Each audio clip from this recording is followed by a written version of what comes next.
बच्चों पार्टी, क्या आपने ये एक्सपेरिमेंट कभी किया है? कौन सी एक्सपेरिमेंट मैम? लाइक आपने कभी chalk, duster, sharpener, eraser, book, scale वगैरह से अरेंज में आपने रखा हो एंड बीच में से कोई भी सामान खींच लिया हो? कैसे मैम?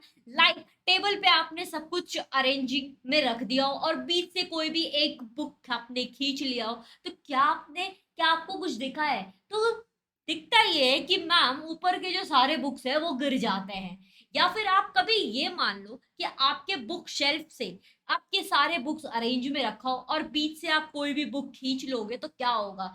जो भी बुक आसपास है वो पूरे के पूरे एक दूसरे पे गिरने लगते हैं, राइट? अगर आपने कभी ऐसा देखा है तो आपको बेटर पता होगा, या फिर कभी आप ये एक्सपेरिमेंट घर पे भी कर सकते हो, but in the same way. Okay, तो आज हम कुछ इस चैप्टर में इसी के बारे में पढ़ने वाले हैं कि अगर मिडिल पार्ट में कोई भी लोचा हो रहा है, कुछ अगर हो रहा है ट्रिमेंडस, तो क्या होगा? तो आज हम पढ़ने वाले ज्योग्राफी का चैप्टर नंबर 2, इंडोजेनेटिक मूवमेंट। अर्थ के बीच में अगर कोई भी गड़बड़ हुई है, लाइक अगर कुछ भी हो रहा है, तो क्या अर्थ के अपर पार्ट में इफेक्ट आएगा, क्या अर्थ के डाउन पार्ट में इफेक्ट होगा, उसके बारे में आज हम पढ़ने वाले हैं। सो क्लास 9 के बच्चों, अगर अभी तक आपने टेलीग्राम चैनल ज्वाइन नहीं किया है तो please go and join it. Shubham Jha class 9, आपको ये वाली नोट्स वहीं पे मिलेंगी एंड जितनी भी चैप्टर पढ़ाई गई है सारे नोट्स आपके मिल जाएंगे। तो ये है चिंटू और ये है मिंटू। ये है चिंटू और ये है मिंटू। एक मिनट जरा मुझे पेंसिल ले लेने दो। ओके, तो इसका नाम है चिंटू और इसका नाम है मिंटू। चलो, तो चिंटू ने बिंटू को पूछा। क्या पूछा मैम? कि कैसे हो? हाँ, ये तो पूछा ही होगा, बट यस, चिंटू ने बिंटू को पूछा कि तुमने कभी न्यूज़पेपर पढ़ा है? नहीं। तुमने न्यूज़पेपर पढ़ा है क्या? क्या? तो मिंटू बोला नहीं। क्यों? ऐसा क्या लिखा है न्यूज़पेपर में? तो चिंटू बोला ये देख क्या लिखा है। तो न्यूज़पेपर में लिखा गया था नेपाल डिवास्टेटेड, मतलब नेपाल में जो एक डिवास्टेटेड मतलब बहुत ही हेविली कुछ हुआ है। क्या हुआ है मैम नेपाल में? क्या किसी ने कुछ किया है? नहीं, नेचुरली अगर कुछ भी हुआ है उसे हम लोग डिवास्टेटेड कहते हैं, कुछ बड़ा मेजर हुआ है तो। सो नेपाल में आप अगर ये अच्छे से पढ़ोगे तो इसमें लिखा गया है कि नेपाल में क्या हुआ था बच्चा पार्टी, अर्थक्वेक आया था और ये अर्थक्वेक 1500 लोग उसमें डेथ हो गए थे। दैट मीन्स ये काठमांडू में आया था। आप एक बार इसे अच्छे से पढ़ लेना और इससे आपको ये समझ में आएगा कि अर्थक्वेक आता है अगर, मतलब आप देख सकते हो अर्थक्वेक अगर 7.9 मैग्नीट्यूड का ये आया है, सोच लो कितने हाई ये होंगे। इसका 7.9 रिक्टर स्केल, मतलब ये मेजरमेंट एक टाइप का है, तो टेंशन ना लो कि ये क्या है। ये एक्चुअल में एक टाइप का मेजरमेंट है, ठीक है? हम वेट मेजर करते हैं तो कैसे करते हैं, केजी में, ग्राम में, तो वैसे ही अर्थक्वेक को मेजर करने के लिए रिक्टर स्केल यूज किया जाता है। 6.6 रिक्टर स्केल आया था 12:19 पे, ठीक है? बाद में ईपी सेंटर पे मेजर किया गया लामजंग में, नेपाल में, तो ये कुछ पाए गए थे। That is 7.9 at the 11:40 AM and 12:19 PM को, कुछ 15-20 मिनट के अंदर ये कुछ पाया गया है। मतलब आप सोच लो 1500 लोग, 1500 लोगों की डेथ हो गई थी इस अर्थक्वेक में। ऐसा क्या है अर्थक्वेक में, ये आज हम पढ़ने वाले हैं। तो ये है हमारा कुछ प्यारा सा धरती, दैट इज हमारी अर्थ।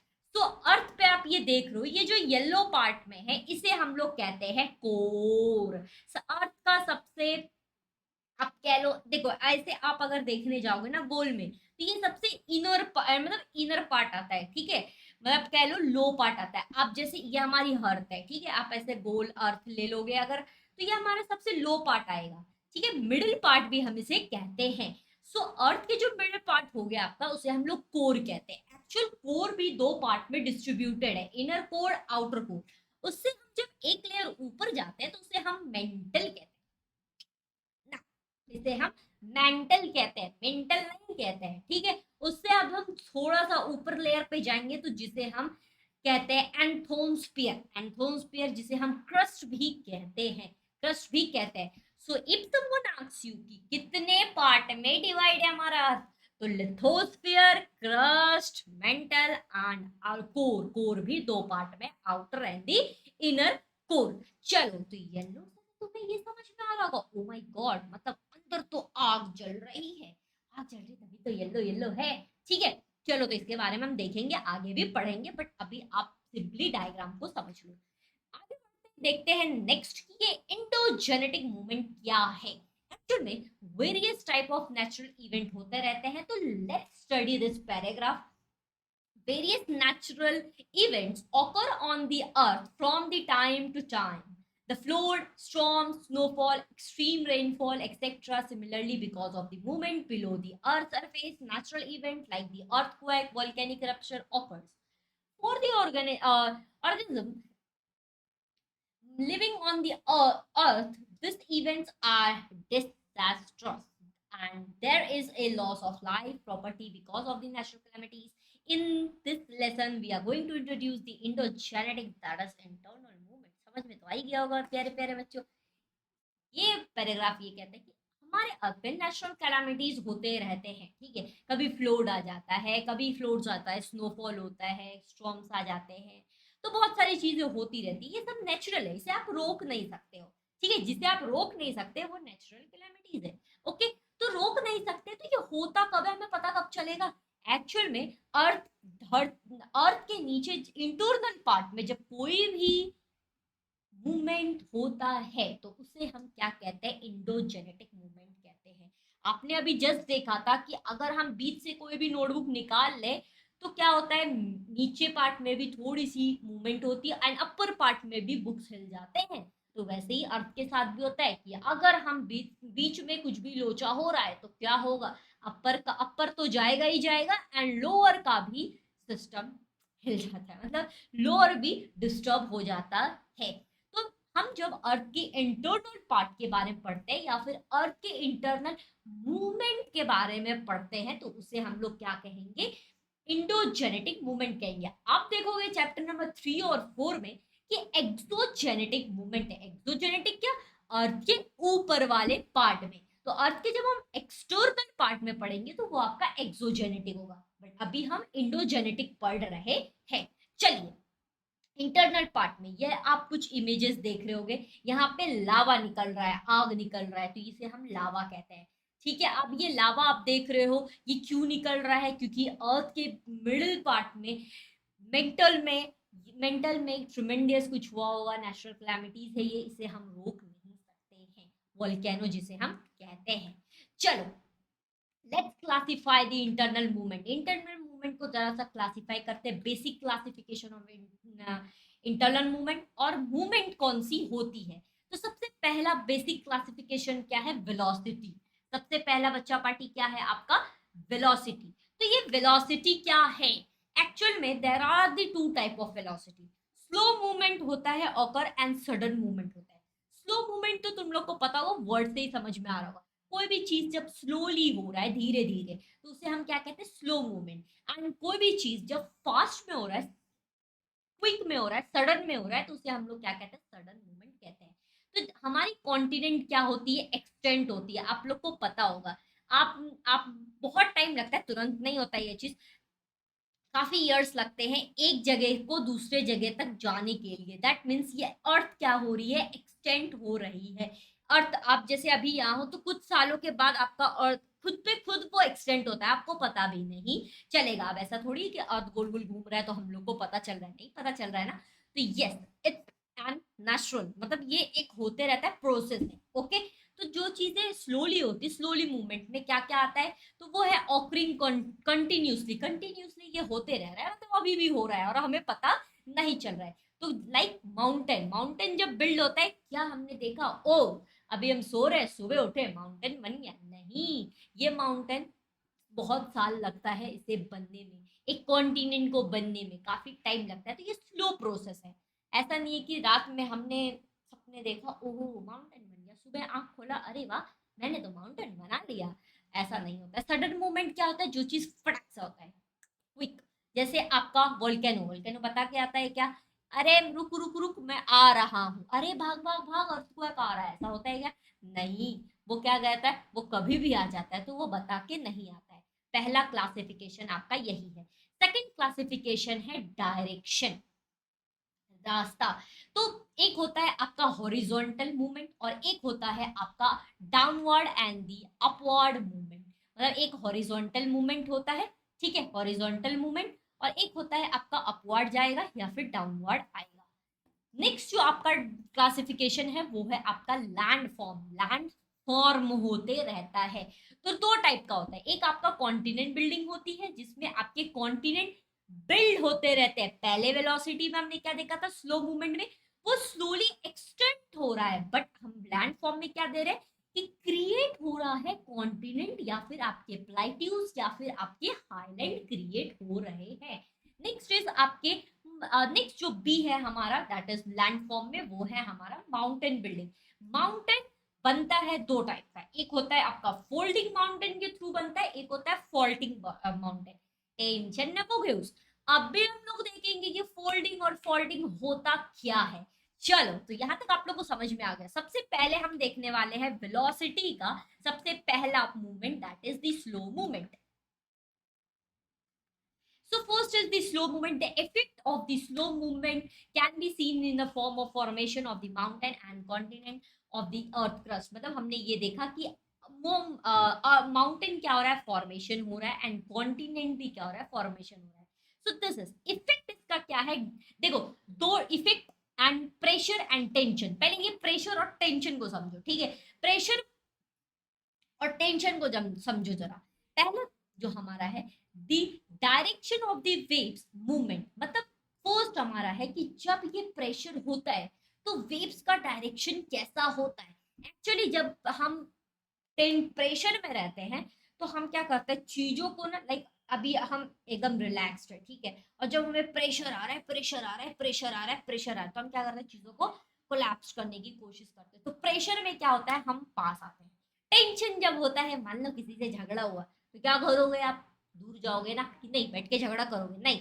तो जब प्रेशर किसी बात का होता है, कोई अगर हमें कुछ बोल रहा है कि यस हमें करना है करना है करना है, तब आप क्या करोगे, प्रेशर कुछ करोगे, ठीक है। लेकिन जब आप टेंशन लोगे तो क्या करोगे भाई, उससे और दूर जाओगे। तो यही होता है जब हम देखेंगे स्लो मूवमेंट में, जब हमारी डायरेक्शन और वेव्स वेव्स की डायरेक्शन प्रेशर में कैसी होती है, प्रेशर में ऐसी होती है।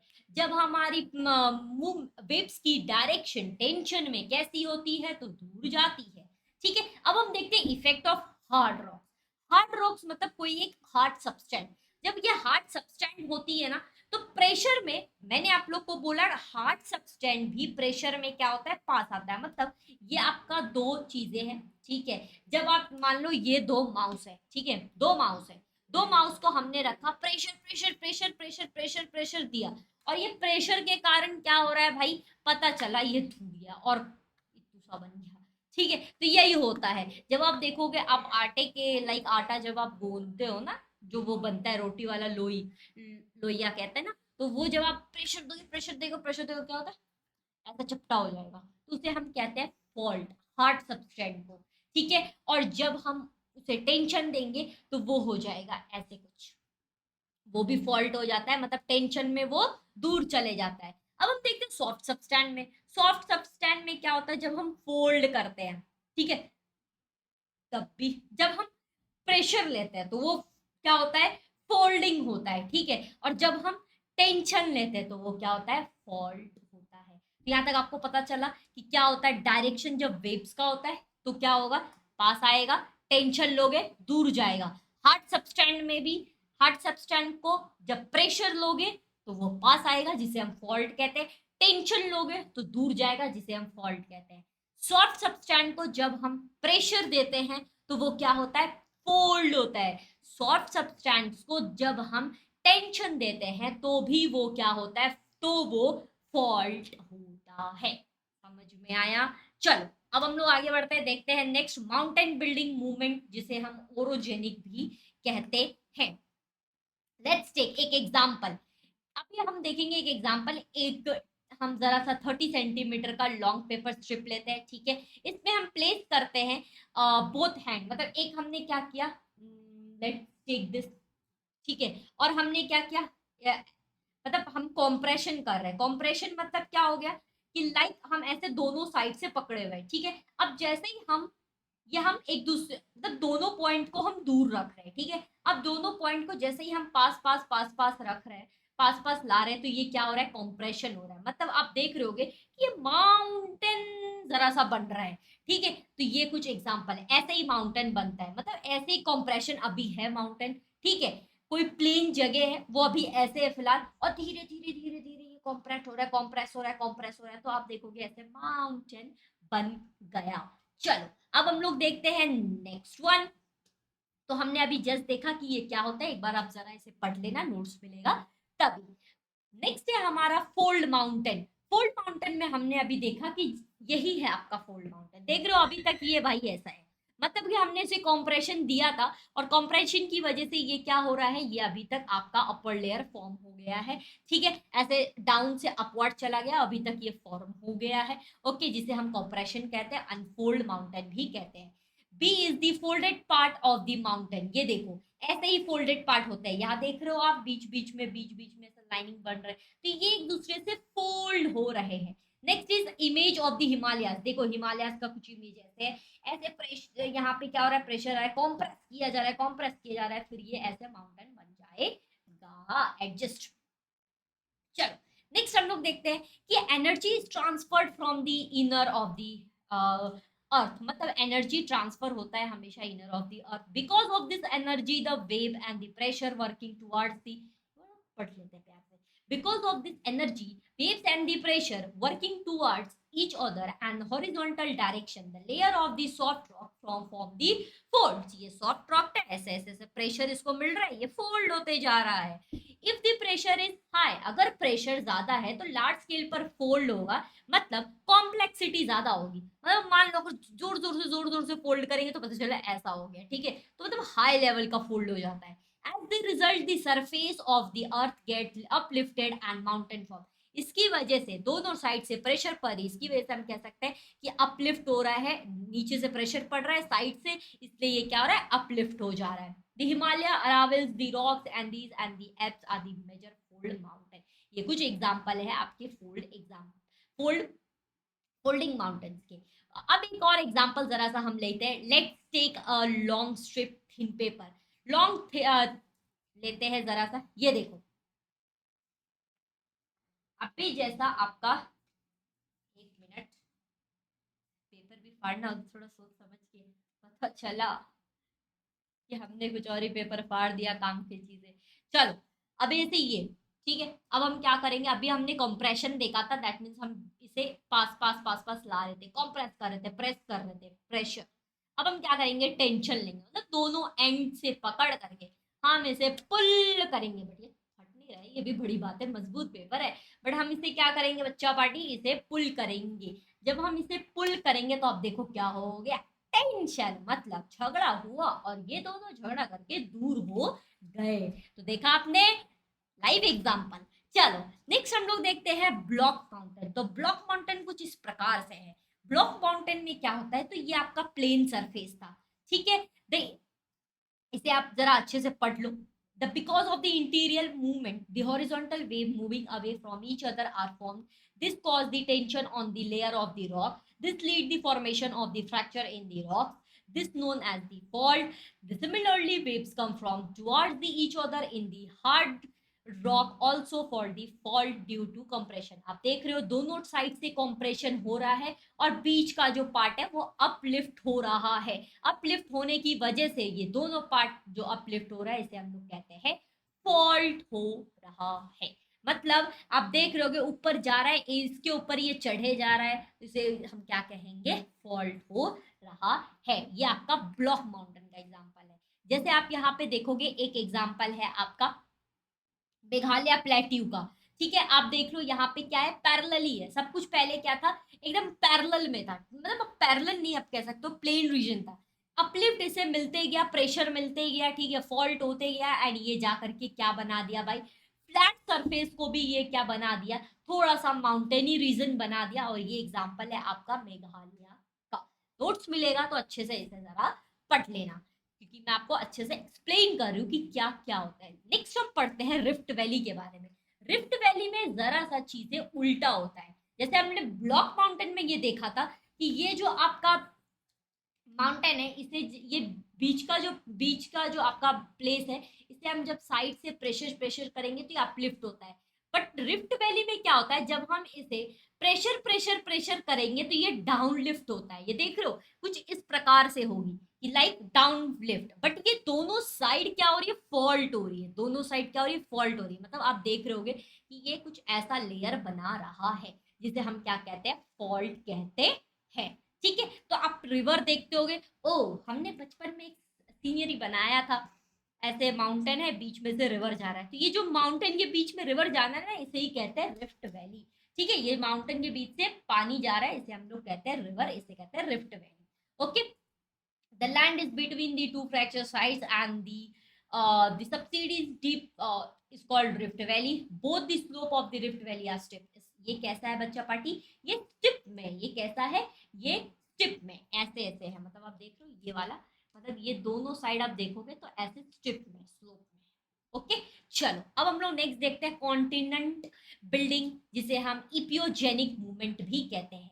ये थोड़ा देखो, इसे जरा पॉइंट में पढ़ता है। चलो, पहला है हमारा slow movement occur toward the centre of the earth surface toward the earth crust.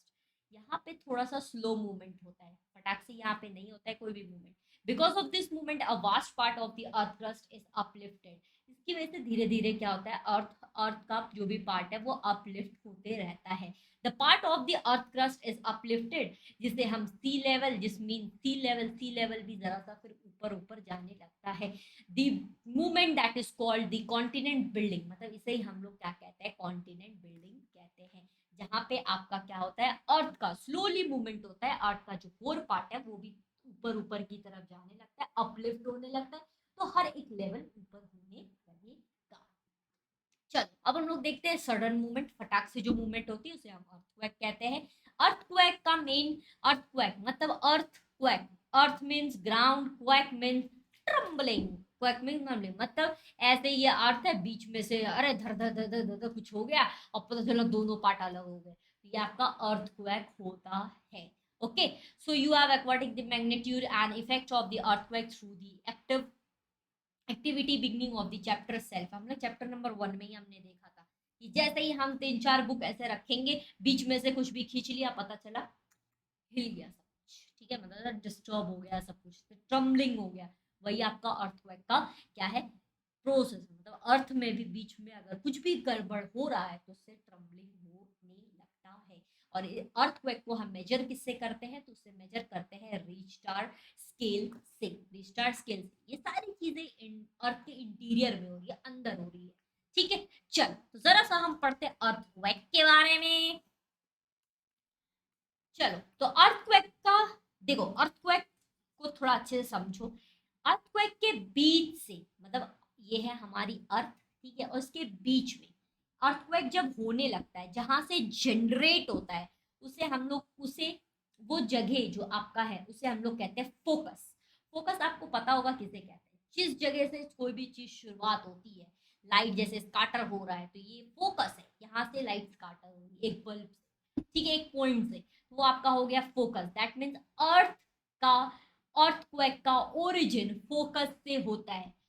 Earthquake का ओरिजिन जब फोकस से होता है, और फोकस से सबसे पहला जहां पे जाकर के अर्थक्वेक, जहां पे अर्थक्वेक आता है, उसे हम लोग कहते हैं इपी सेंटर। मतलब ये आपका क्या है, फोकस। फोकस से सबसे पहले स्ट्रेट में जाकर के जहां पे आएगा उसे हम लोग क्या कहेंगे, इपी सेंटर, उसे हम लोग कहते हैं इपी सेंटर। उसके बाद इपी सेंटर के बाद, इपी से ये आपका हो गया इपी सेंटर सबसे पहला। बीच से बाद में ये दो पार्ट में डिवाइड हो जाता है। ये जो दो पार्ट में डिवाइड हुआ ना, इसे हम लोग क्या कहते हैं, प्लेट बाउंड्री। ठीक है, इसे हम लोग कहेंगे प्लेट बाउंड्री। बाद में ये जो पूरे ऐसे वाइब्रेशन में फॉर्म होता है, उसे हम लोग क्या कहते हैं, उसे हम लोग कहेंगे क्या बच्चा पार्टी, सिस्मिक वेव या फिर रेडिएंट हम इसे कहते हैं। मतलब ये सारे डायरेक्शन में क्या हो रही है, स्प्लिट होते जा रही है। सो पी फॉर पी वेव्स, जिसे हम लॉन्गिट्यूडनल वेव्स भी कहते हैं, एस वेव्स जिसे हम ट्रांसवर्स वेव भी कहते हैं, एल वेव्स जिसे हम सरफेस वेव्स भी कहते हैं। डायग्राम थोड़ा अच्छे से जरा हम देखते हैं, ये देखो एक बार मैं अच्छे से बताती हूँ। जहां से अर्थक्वेक का ओरिजिन हो रहा है वो है फोकस। जहां पे अर्थक्वेक का सबसे पहला झटका पड़ा है उसे हम लोग क्या कहते हैं, ईपी सेंटर। EP centre. जिधर से दो पार्ट डिवाइड हुआ है उसे हम लोग क्या कहेंगे, प्लेट बाउंड्री। उसे हम लोग क्या कहेंगे, प्लेट बाउंड्री। जितने एरिया में ये क्या हो रही है, ऑल डायरेक्शन में ये फ्लो हो रही है, उस डायरेक्शन को हम लोग क्या कहते हैं, सिस्मिक वेव कहते हैं। सिस्मिक वेव कहते हैं। ठीक है, चलो आगे बढ़ते हैं, देखते हैं next. Because of this movement occur the interior part of the earth tremendous tension, मतलब यहाँ पे टेंशन हो रहा है, सब दूर दूर दूर दूर जा रहे हैं। Tension goes beyond the limits, tension ज्यादा हुआ, झगड़ा बहुत बड़ा हुआ है, टेंशन बहुत बड़ा है, जिससे क्या हो रहा है, वेव्स फॉर्म हो रहे हैं, ज्वालामुखी फॉर्म हो रही है। The result trembling in the earth surface earthquake occurs. इसकी वजह से भाई बात है, ज्यादा गुस्सा करोगे, ज्यादा आंधा शरीर में तो क्या होगा, बीपी होगा ना भाई, यदि ब्लड प्रेशर तो होगा। तो वैसे ही इसको भी ब्लड प्रेशर हुआ, हर्ट को भी, गुस्से की वजह से, टेंशन की वजह से, तो ये क्या हो गया भाई, इसको ये ब्लड प्रेशर हो गया, मतलब हाइपर टेंशन हो गया इसे। ठीक है, और जिसकी वजह से ये इसका सर घूमने लगा, जिसे हम लोग कहते हैं सिस्मिक वेव। सबसे पहला जहां पे इसका ब्रेन में ऐसा नस क्रैक हुआ, उसे हम लोग क्या कहते हैं, प्लेट बाउंड्री कहते हैं। समझ में आया। चलो आगे बढ़ते हैं, देखते हैं next, focus and the EP centre. Focus, focus हमने अभी जस्ट देखा, ये डायग्राम को देख लो बस। ये फोकस है आपका सबसे पहला, जहां पे रिलीज हो रहा है। तो जब आपका वेव देखना प्यार से, because of the movement occurring below the earth surface tension is created and keeps accumulating. Earth movement में सबसे पहला जहां पे क्या होता है, वो टेंशन होता है, तो उसे हम लोग क्या कहते हैं, सबसे पहला स्टेज उसे हम लोग कहते हैं फोकस। फोकस की energy, the high energy is released at the place tension movement mounts up. This center is the earthquake, this is called focus, या फिर इसे हम हाइपोसेंटर भी कहते हैं। मतलब हमेशा अर्थक्वेक अर्थ के अंदर ही होती है, एंड मिडिल पार्ट में जब कोई भी लोचा होता है तो सबसे पहला जो आपका सेंटर होता है उसे हम लोग कहते हैं फोकस, या फिर उसे हम हाइपोसेंटर भी कहते हैं। एनर्जी स्काटर होती है हर एक जगह पे, जैसे हम सिस्मिक वेव भी कहते हैं। ठीक है, स्काटर होती है। तो जब ये स्काटर होती है हर एक डायरेक्शन में, ठीक है, ये हर एक डायरेक्शन में स्काटर हो गई। अब the place of the earth surface where this energy waves reach first, सबसे पहले जो एनर्जी रेज रेस मतलब रेस जो जाती है वो कहाँ पे जाती है, EP centre.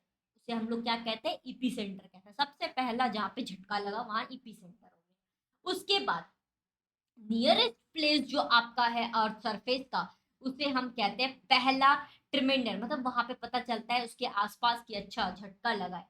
EP centre is the perpendicular to the focus. Epicentre मतलब ये फोकस है, मैंने आपको बताया था पहले भी, ये फोकस है। फोकस के हमेशा परपेंडिकुलर में क्या होता है, आपके ईपी सेंटर होते हैं। मतलब सबसे स्ट्रेट में 90 डिग्री पे जो भी जाता है वो आपका क्या हो जाएगा, ईपी सेंटर हो जाएगा। चलो नेक्स्ट हम लोग जरा सा इसे भी जरा ध्यान से देखते हैं। ये देखो, जैसे ये वेव्स फॉर्म हो रहा है, ठीक है, प्राइमरी वेव्स। प्राइमरी वेव्स मतलब ईपी सेंटर के बाद वाला जो वेव्स आपका होगा वो हो जाएगा प्राइमरी। उसके बाद मतलब प्राइमरी, पहले ईपी सेंटर गया, ईपी सेंटर के बाद थोड़ा सा और झटका मिला तो वो प्राइमरी वेव्स हुए। बट उससे ज्यादा वाला झटका देखो तो वो आपका हो जाएगा सेकेंडरी वेव्स। उसके बाद क्या हो जाएगा, सेकेंडरी वेव्स। और सरफेस वेव वो हो गया जो आपके पूरे डायरेक्शन में स्कैटर्ड हो गया है। चलो नेक्स्ट हम लोग देखते हैं सिस्मोग्राम। Through this instrument, a graph showing a movement seismic wave। ये आप देख रहे हो यहाँ पे सिस्मिक वेव्स हो रहा है। यहाँ पे देखो, ये आपका थोड़ा सा, ये आपका ईपी सेंटर है, ठीक है, ये थोड़ा सा ज्यादा मूवमेंट हुआ, ये आपका प्राइमरी वेव्स, ये आपका ज्यादा हुआ मतलब सेकेंडरी वेव्स। उसके बाद ज्यादा से ज्यादा फिर थोड़ा थोड़ा थोड़ा थोड़ा कम हो रहा है, ठीक है, इसे हम कहते हैं सरफेस वेव्स। ठीक है, तो ये जो इंस्ट्रूमेंट है जिससे हम मेजर करते हैं वो आपका हो गया सिस्मोग्राम, या फिर आप कह लो seismograph. Studying the graph magnitude of the earth is known as, इससे हम लोग को पता चलता है मैग्नीट्यूड ऑफ द अर्थ। ठीक है, चलो इससे पता देखो। अब हम लोग जरा प्राइमरी और सेकेंडरी को थोड़ा अच्छे से देखते हैं। देखो होता क्या है ना एक्चुअल में, सबसे पहला जो आपका फोकस से निकला वो हो गया ईपी सेंटर, ठीक है। बट एक्चुअली जब आपका प्राइमरी वेव्स जो होता है वो सबसे क्विक में क्या होता है, ट्रैवल होता है। कैसा रेडियल डायरेक्शन होता है इसका, क्विक एंड स्पीड होता है। कैसा होता है, फास्ट एंड स्पीड होता है। प्राइमरी वेव्स हमें ये कहता है rock moves in the direction waves 2 and 4, मतलब ये जो होता है ना 2 and 4 में होता है। मतलब मान लो ये तुम्हारा मतलब यहाँ पे आप अर्थ सरफेस है, ठीक है, और यहाँ से क्या हो रहा है, रे मतलब प्राइमरी वेव्स जा रहा है, सबसे पहला रे मतलब फास्टेस्ट वेव्स जा रहा है, और ये क्या हो जाएगा 2 and 4, आगे पीछे हो जाएगा, ठीक है। फॉरवर्ड एंड बैकवर्ड इसे हम कहते हैं। फॉरवर्ड एंड बैकवर्ड अपर की चीजें, मतलब ये जो आपका सरफेस है, सरफेस पे जितने भी आपके ऑब्जेक्ट्स है वो क्या होगा, 2 and 4 होने लगेगा। एक्चुअली ये ट्रेवल करता है ये 3 स्टेट्स में like liquid, solid and the gaseous. तो ये ट्रेवल करता है लिक्विड मीडियम से, ठीक है। But while travelling the liquid medium the direction change, जैसे ही ये लिक्विड डायरेक्शन में जाता है तो ये क्या होता है, इसका डायरेक्शन थोड़ा चेंज हो जाता है। This is because the primary waves build four and back. मतलब तुम लोग इतना बस याद रखना, प्राइमरी वेव्स में क्या होता है, 3 स्टेट से ट्रेवल करता है। जैसे ही वेव्स ट्रेवल करेगा ये 2 and 4 डायरेक्शन में मूवमेंट होता है। नेक्स्ट हम लोग देखते हैं सेकेंडरी वेव्स, जिसे हम एस वेव्स भी कहते हैं। एस वेव्स में एक्चुअली क्या होता है, after primary waves, primary waves के बाद ये आता है। ये थोड़ा लेस वेलोसिटी का होता है। Primary there velocity is lesser than the P wave, P wave से इसका वेलोसिटी थोड़ा कम रहता है। बट इसकी डायरेक्शन कैसी होती है, इसकी डायरेक्शन होती है अप एंड डाउन, मतलब अप एंड डाउन में मूवमेंट होएगा। मतलब बिल्डिंग अगर है तो अप एंड डाउन में होगा, घर अगर है तो अप एंड डाउन में, पेड़ भी अप एंड डाउन में मूवमेंट होने लगता है। दिस वेव्स, ये वेव्स खाली आपका सॉलिड मीडियम से ट्रेवल होती है, और जैसे ही ये अब्जॉर्व मतलब आपके लिक्विड मीडियम में जाती है तो थोड़ा धीरे हो जाती है, मतलब अब्जॉर्व कर लेता है इसे लिक्विड वेव्स, ठीक है। तो सॉलिड मीडियम से पास होती है और लिक्विड वेव्स में आके थोड़ा स्थिर हो जाता है, धीरे हो जाता है। तो इसे हम लोग क्या कहते हैं, ये मोर डिस्ट्रैक्टिव है देन दी पी वेव्स। ये पी वेव से थोड़ा ज्यादा डिस्ट्रैक्टिव है। क्यों, क्योंकि इसकी वेलोसिटी पी वेव से लेसर है। चलो नेक्स्ट हम लोग जरा देखते हैं एस सरफेस, जिसे हम एस सरफेस आपका जनरेट होता है पी और एस सरफेस के बाद। एस सरफेस को एल वेव्स भी कहा जाता है। देन सरफेस वेव को आपका एल वेव्स भी कहा जाता है। They travel in the direction circumference of the earth on the crust. Earth का जो क्रस्ट है ना, अर्थ का जो क्रस्ट है वहां पे आपका क्या होने लगता है, ये मूवमेंट होता है। इसका नीचे का कोई मूवमेंट नहीं होता, इसका सिर्फ अर्थ क्रस्ट पे मूवमेंट होता है। दे आर हाईली डिस्ट्रैक्टिव, ये थोड़ा हाईली डिस्ट्रैक्टिव है rather than P and S। चलो नेक्स्ट आता है आपका वोल्केनोस। वोल्केनोस में आपको पता है ये है आपका माउंटेन, माउंटेन के बीच में से मैग्मा पास होता है, लावा पास होता है और उसमें ब्रस्ट हो जाता है, उसे हम लोग क्या कहते हैं, वोल्केनोस कहते हैं। Hot, solid, liquid, gaseous material are thrown out of the mantle of the earth onto the surface of the earth. This process is known as volcano. जैसे ही आपके हॉट, सॉलिड, लिक्विड और गैसियस सब कुछ hot में बाहर निकल रहा है तो वो आपको क्या, क्या हो गया, आपका वोल्केनो हो गया है। This process ashes, water vapour, various type of poisonous gases, आपके सारी चीजें बाहर कम हो रही है, अच्छी चीजें नहीं निकलती है, सब आपके जितने भी वेस्ट मटेरियल्स है या फिर कह लो पॉइजनस थिंग है वो बाहर निकलने लगती है। जैसे ये आपका कोर है, यहाँ पे कोई भी लोचा हुआ, ये पहले जाए मेंटल में, कोई भी लोचा हुआ मेंटल में यहाँ से लोचा होने लगेगा, ठीक है, यहाँ से आग निकल रहा है, इसे हम लोग लावा कहते हैं, सब जगह स्प्रेड होने लगा। चल देख, ये देख लो, सबसे पहला जो आपका वोल्केनिक टाइप है वो है आपका सेंट्रल टाइप, या फिर आप कह लो कोनिकल टाइप। आप कौन से कोन शेप का ये होता है, ठीक है, ये देख लो ये कोन शेप का है। मतलब यहाँ से क्या हो रहा है, आपके मेंटल से आग ऐसा निकल रहा है, ठीक है, आपके जो भी फायर है वो निकल रहे हैं और बाद में ये कोन शेप में ही फॉर्म हो जा रहा है। वहां पे जो भी आपके लावा निकल रही है ना वो कोन शेप में वहां पे फॉर्म हो जाएगी। देखिए जरा सा हम सब पढ़ लेते हैं। During the eruption molten magma comes out from the pipe went. जो जिस पाइप से ये बाहर निकलता है, मतलब जैसे ये बाहर निकलता है, उसे हम लोग कहते हैं वेंट। उसे हम लोग क्या कहेंगे? Went. Cone shape mountain started forming conical mountain form. इसे ही हम लोग कोनिकल कहते हैं, मतलब ये कोनिकल शेप में है और इसे हम लोग वेंट कहते हैं, वेंट कहते हैं। और इससे क्या निकलता है? मोल्टेन मैग्मा निकलता है। ऐसा ही कुछ आपका हुआ था कहाँ पे? माउंट फिजियामा में in Japan and the Kilimanjaro इन दी तांजिया में आपका हुआ था। ठीक है, वहां पे कौन से टाइप का वोल्केनो हुआ था? सेंट्रल कह लो या फिर कॉनिकल कह लो। कॉनिकल में आप आराम से समझ जाओगे, कॉनिकल शेप का है। सेंट्रल में भी समझ जाओगे, अच्छी ये सेंटर में होता है, और मतलब माउंटेन के centre.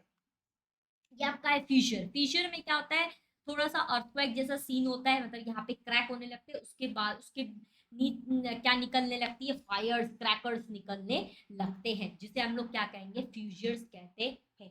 During the eruption when the magma comes out from not the single went. कोई भी सिंगल वेंट से नहीं निकलती, सिंगल वेंट से सेंट्रल में निकलती है, कॉनिकल में निकलती है, बट आपके फ्यूजर में नहीं निकलती है। तो इसे हम लोग क्या कहते हैं? फ्यूजन। एक बार जरा आप इसे अच्छे से पढ़ लेना, लिखा हुआ कुछ भी नहीं है, बस ये लिखा हुआ अर्थ में ऐसे प्लेट्स बनने लगते हैं, यहाँ पे ऐसे फायर या क्रैक्स निकलने लगती है। ये अक्सर होता कहाँ पे? डेकन प्लेट्यू, जहाँ पे आपके प्लेट्यूज कुछ इस प्रकार के होते हैं, जहाँ पे आपके माउंटेन ऊपर फ्लैट होता है, वैसे रीजन्स में आपके क्या होता है? फ्यूजियर टाइप ऑफ वोल्केनो होता है। जहाँ पे आपका ऐसे टाइप का माउंटेन होगा, वहां हमेशा ज्यादातर वेंट में ही निकलता है। जैसे जैसे लावा निकलता है उसे हम वेंट कहते हैं। ऊपर के आग को हम लोग लावा कहते हैं। एक बात याद रखना, ये जो लावा हम कहेंगे ना, ऊपर के आग को, मतलब आग जब निकलता है ना बाहर, उसे हम लावा कहते हैं। ठीक है, तो ये देख लो, फ्यूजन कुछ इस टाइप का, इस प्रकार का होता है। चलो नेक्स्ट हम लोग देखते हैं, ये आपका फ्यूजन का एग्जांपल आता है। और देख लो माउंटेन्स के बीच से ऐसा निकल रहा है, कहीं से भी ये क्रैक होकर के निकलने लगता है। सो नेक्स्ट इज, क्या ऐसा वॉल्केनिक डिजास्टर के बाद, क्या डिजास्टर क्या होता है? लॉस, लोगों की लाइफ लॉस होती है, प्रॉपर्टी लॉस होती है। ऑल्सो समटाइम्स सुनामी जनरेट हो जाता है वोल्केनो के बाद, इरप्शंस के बाद, occurring the below the earth floor. Dust निकलता है, smoke, ashes, gases, water vapour, ये सारी चीजें लॉन्ग टाइम के लिए एटमोस्फेयर में रहती है, जो काफी पॉइजनस है। They may create imbalance in environment, environment पे इम्बैलेंस क्रिएट करती है। लैंड में become fertile due to volcanic ash, ये है। many minerals are found near the earth surface because of lava। बहुत सारे minerals found होते हैं near the surface of lava। ठीक है, new land is formed due to the volcanic eruption at the time, islands may be even disappear। lakes are formed at the mouth of the craters dead volcanoes when the water form accumulates in them। कुछ ऐसे मैंने आपको बताया था, जैसे conical type में हो जाता है, तो ऐसे ऐसे लेक फाउंड हो जाता है उसमें। जब बारिश होगी तभी तो पानी भरेगी, पानी भरेगी भी तो वो काफी क्या है? पॉइजनस अभी फिलहाल के लिए है। तो ये कुछ आपके, अगर आपको पूछ लिया जाए नेचुरल डिजास्टर्स के बाद क्या होता है, तो आप ये पॉइंट्स लिख सकते हो। ठीक है, सो आई होप सो आपको यहाँ तक चैप्टर समझ में आ गया होगा। चैप्टर 3 सून आएगा। इंडोजेनेटिक अर्थ का बीच वाला पार्ट है। ठीक है, तो टेंशन नहीं लेने का, अर्थ के नीचे जो भी होता है उसे हमें इंडोजेनेटिक कहते हैं। तो ये कुछ क्वेश्चन है जिसके आंसर आपको कमेंट में देने हैं। Earthquake occur due to the movement of plates, earth, ocean, land. Next question, Kilimanjaro is the dash volcano, central type, fusion type, extent type या फिर dormant type? Next question, the movement that gave rise to the continent are called dash movement, orogenic, epryogenic, fold या fault? इसके answer आपको प्यारे बच्चे आपको comment में देना है। कैसा लगा लेक्चर बताना जरूर। क्लास 9 के बच्चों, ये नोट्स जो है आपको टेलीग्राम पे मिल जाएंगे। ठीक है, तो join Telegram channel class 9 Shubham जा। ठीक है, तो I hope so you have enjoyed this session. Answers जरूर देना कहाँ पे? कमेंट में। कैसा लगा लेक्चर जरूर बताना। Thank you so much. Subscribe कर दो चैनल को, लाइक करो अगर वीडियो पसंद आया हो, and do comment. Thank you so much for watching this video. I really hope so कि आपको पसंद आया हो। सून आपके वीडियो फर्दर आ जाएंगे। ठीक है, थैंक यू।